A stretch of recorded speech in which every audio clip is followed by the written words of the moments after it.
we've mentioned the word a couple times, masculinity. We talked about gender. I know that masculine issues are something that you hold very dear. You write a lot and talk a lot about them. I do as well. But let's just start a little bit from the beginning on masculinity and carry it into how do we reach the kids about it, right? Because addressing the old people ain't going to get us nowhere. We got to talk to the kids. They are the future. I've heard that said and sung and written many times because it is so true. Masculinity. Where does masculinity fall in this conversation? What role does it have to play in solving these problems? And then as we talk about that, the roots of it, where it's going, let's then evolve this conversation into how do we reach the kids on these issues, Spencer? Yeah, well, this is an issue that, as you say, I mean, you and I both have been kind of obsessed is too strong a word, but we believe very strongly in the importance of this issue. I think that I had that belief reinforced over the past year when I saw the character of Americans kind of being whittled away by this soft, protective state, right? It really, to me, it was all brought into a conclusion just recently when I went to the grocery store. And they've been announcing over the intercom every 5 minutes, please wear a mask to protect people from the spread of germs, whatever. And then the CDC was like, well, actually, if you're vaccinated, you don't have to wear a mask. And at that point, really, the dominoes came tumbling down, at least here in Nashville. And it's basically, nobody wears masks anymore. The pandemic is over as far as we're concerned over here. And so instead of replacing that announcement in the grocery store, or just getting rid of it entirely, they replaced it with instructions on how to cover your mouth when you sneeze. And so now every 5 minutes when you walk through the grocery store, it's like, in order to stop the spread of germs, please cover your mouth when you sneeze, or with your elbow, with your hand or with your elbow. And at that point, right, it's like you are talking to a society that has lost what the Greeks would have called thumos. And thumos is this way of getting at really the core, the chest of the soul of the person, right? And of course, when you start talking about this, everybody says, well, what about like women have this too? Yes, right. We all have, elements of both in us, whatever. But in point of fact, we are inescapably gendered. We are born not just into a certain kind of body, but that body is itself an embodied soul. And I believe that carries with it certain responsibilities. And this is a good example of something that really cuts against the grain of personal autonomy, where it's like, well, I can do anything I want to be. It's true. You can choose anything you want. You can't magically declare yourself to be a woman. That's a whole separate thing. But you can pursue any pursuit you want. You have that right, that liberty. But there are certain obligations that men, I believe, have, just as there are certain obligations that women have, and certain natural aspirations that we're born with. This is a kind of language that I think we really lack now, because we've been so hoodwinked by this idea about a social construct, that these are all just expectations that society places on us. Well, first of all, where did society get those expectations, right? Surely from people going about building these societies. And the other thing, of course, is that we are, this is natural to us. It's natural to build societies, and we build them out of our natural impulses. And yeah, no boy is born with a gun in his hand, but boys are born with an aspiration to use their strength for good. And they're born with aspirations to protect people, and these things, of course, can be directed in different ways. That's part of why education is so important. And that piece, I think, that you linked recently on Twitter that I wrote a while back called Be a Man is about the fact that these things, there is a relationship between those natural aspirations and the way that people grow up.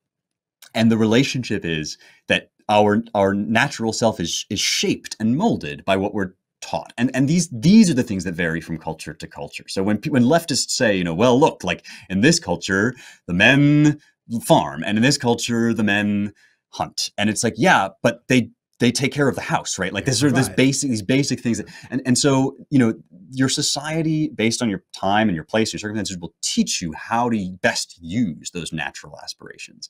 But what our society does is it teaches you to like contort those and turn them inward and stamp them out, right? I mean, our society hates, especially thumos, manly assertion, because it's very difficult to control, and indeed it can be dangerous.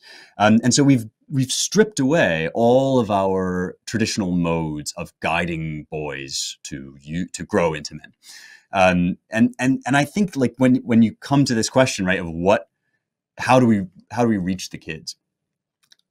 To me, we have one huge advantage. The left has every other advantage. They have the institutions, they have the culture, they have the movies, they have all this stuff, right? Masculinity and femininity are attractive. They're the only really attractive things in the world. The only attractive human, the only sexy human things, the only appealing human things are you know, masculinity and femininity and the various different versions of that. And this does not mean, by the way, that every dude has to be a he-man. Not every dude has to have a beard like Jack Murphy. Like this is, you know, this is not this kind of like, you know, iron rigid. It never was. This is another great lie, is that these roles are somehow restrictive and narrow. What the right has to get better at doing, I think, is making this stuff look cool and being a little bit less like on the defensive and afraid about it, because there's nothing less manly or appealing than a guy who feels like he's at a disadvantage telling you that you have to do, our culture will fall apart if men don't stand up and be it's like you can sense the fear, and people can, you know, I think we should be much better on the right about just like having a blast with how much more natural and fun our way of doing things is. And, you know, of course, along with that will come education and will come forms of, you know, homeschooling or charter schooling or whatever. We do need to recover things like single sex institutions, right? I mean, the Boy Scouts is crumbling from within, but something like that, right? Men's gyms, women's gyms, these, or, you know, bigger, like, you know, places where men can teach boys how to be men, places where women can teach girls how to be women. You know, we have to build those things up again.